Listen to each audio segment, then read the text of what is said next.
नमस्कार, मैं हूं शिशिर और आप देख रहे हैं खबर हिंदुस्तान। तो चलिए नज़र डालते हैं अब तक की खास खबरों पर। बता दें कि देश इस बार आज़ादी के 73 साल भी पूरे कर रहा है, जिसे आज़ादी का अमृत महोत्सव के रूप में मनाया जा रहा है। भाजपा के राष्ट्रीय अध्यक्ष जेपी नड्डा ने फहराया राष्ट्रीय ध्वज। भारतीय जनता पार्टी के राष्ट्रीय अध्यक्ष जेपी नड्डा ने दिल्ली में पार्टी मुख्यालय में राष्ट्रीय ध्वज फहराया है। इस अवसर पर उन्होंने कहा कि मैं भारत के देशवासियों को 73वें गणतंत्र दिवस की हार्दिक शुभकामनाएं देता हूं।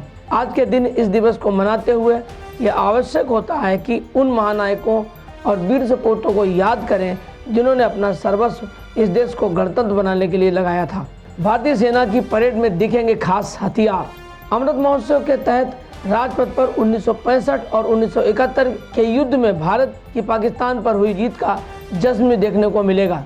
बता दें कि इसमें 1965 और 1971 की जीत में शामिल उन हथियारों को भी प्रदर्शित किया जाएगा जिन्हें इस्तेमाल कर भारतीय सैनिकों ने उस दौरान दुश्मन की सेना को धूल चटाने का काम किया था। गुलाम नबी आज़ाद ने ट्विटर से कांग्रेस का नाम हटा देने की खबरों पर का किया खंडन। वरिष्ठ कांग्रेसी नेता गुलाम नबी आज़ाद के ट्विटर बायो से कांग्रेस का नाम हटा देने की खबरों के बीच आज़ाद ने खुद इसका खंडन किया है। बता दें कि उन्होंने ट्वीट कर इस तरह की खबरों का फर्जी बताते हुए कहा कि उनके ट्विटर के बायो में कुछ भी जोड़ा या घटाया नहीं गया है। उन्होंने कहा कि कुछ लोग गलत स्क्रीनशॉट का इस्तेमाल कर भ्रम फैला रहे हैं। देश में कोरोना के बीच रेड जोन में आए 400 से अधिक जिले। राष्ट्रीय स्तर पर कोरोना संक्रमण के मामलों में थोड़ी कमी जरूर दिखाई देती है, लेकिन इसके अलावा जिला स्तर पर हालात अब भी काफ़ी गंभीर नजर आ रहे हैं।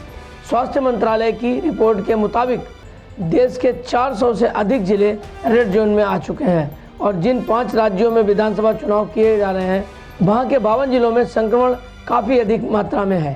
180 देशों की सूची में भारत को मिला 50वां स्थान। भ्रष्टाचार अवधारणा सूचकांक 2021 में 180 देशों की सूची में भारत को 50वां स्थान मिला है। आपको बता दें कि ट्रांसपेरेंसी इंटरनेशनल की ओर से जारी एक रिपोर्ट के मुताबिक पिछली बार के मुकाबले भारत की रैंकिंग में एक स्थान का सुधार हुआ है। हालांकि रिपोर्ट में देश की लोकतांत्रिक स्थिति पर चिंता जताई गई है। केंद्र सरकार ने लेफ्टिनेंट जनरल उपेंद्र द्विवेदी और आरपी कलिता को दी पूर्वी कमान की जिम्मेदारी। केंद्र सरकार ने एक महत्वपूर्ण कदम उठाते हुए मंगलवार को पूर्वी लद्दाख में चीन के साथ जारी गतिरोध के बीच सेना के उत्तरी और पूर्वी कमानों के लिए नए कमांडरों की नियुक्ति कर दी है। बता दें कि लेफ्टिनेंट जनरल आरपी कलिका को कोलकाता में नए पूर्वी सेना कमान के प्रमुख के रूप में नियुक्त किया गया है। वहीं लेफ्टिनेंट जनरल उपेंद्र द्विवेदी को नए उत्तरी सेना कमांड के रूप में नियुक्त किया गया है। तिरंगे के लिए वैज्ञानिक तैयार कर रहे हैं विशेष तरह का कपड़ा। भारतीय प्रौद्योगिकी संस्थान दिल्ली के वैज्ञानिक तिरंगे के लिए एक ऐसा कपड़ा तैयार कर रहे हैं जो बारिश, बर्फ और समुद्री रेतीली हवाओं में भी खराब नहीं होगा। बता दें कि आईआईटी दिल्ली के स्वत्रिक स्टार्टअप ने राष्ट्रीय ध्वज के लिए उन्नत कपड़े की संरचना तैयार की है। मार्च तक प्रोजेक्ट पूरा होने की उम्मीद है। वहीं यह तिरंगा दिल्ली और लद्दाख समेत 10 जगहों पर लगाया जाएगा। यूपी के बिकरू कांड के मुख्य आरोपी विकास दुबे की पत्नी ने सरकार पर लगाया गंभीर आरोप। कानपुर के बिकरू कांड के मुख्य आरोपी विकास दुबे की पत्नी ऋचा दुबे ने कृष्णानगर स्थित अपने आवास पर पत्रकारों से बातचीत के दौरान सरकार पर गंभीर आरोप लगाते हुए कहा कि प्रशासनिक अधिकारी पति की मौत के 2 साल बाद भी उनका मृत्यु प्रमाण पत्र नहीं बना पा रहे हैं। वहीं पूरे परिवार को फर्जी मुकदमे फंसाने की साजिश की जा रही है।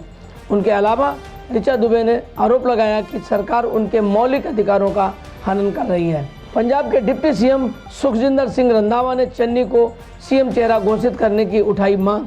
विभिन्न मुद्दों को लेकर नवजोत सिंह सिद्धू और मुख्यमंत्री चरणजीत सिंह चन्नी के बीच खींचतान खत्म नहीं हो रही है कि सोमवार को उप मुख्यमंत्री सुखविंदर सिंह रंधावा इस खींचतानी में शामिल हो गए।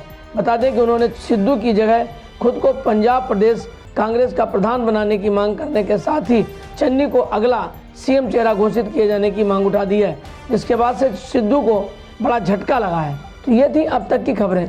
अगला अपडेट पाने के लिए बने रहिए मेरे साथ और देखते रहिए खबर हिंदुस्तान। नमस्कार।